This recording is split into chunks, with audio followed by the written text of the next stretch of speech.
Hi guys, in today's video I'm going to show you how you can remove payment method from Facebook Ads Manager. So the first step you need to do is to open your Facebook and you need to log in into your Facebook account.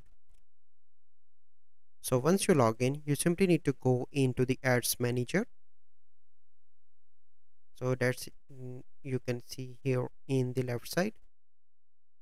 So once you are in your Ads Manager account, so now I am in my Ads Manager account and I want to remove my payment method. So you simply need to click on this settings,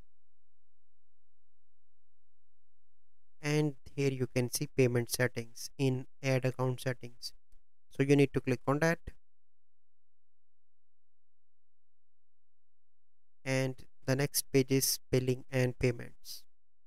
So once you are on the billing and payments page, you can see the complete detail here. So you simply need to scroll down, and here you can see my payment method. So you simply need to click on three dots and click on remove. Once you click on remove, your payment method will be removed. So this is the process that you need to follow to remove payment method from Facebook Ads Manager.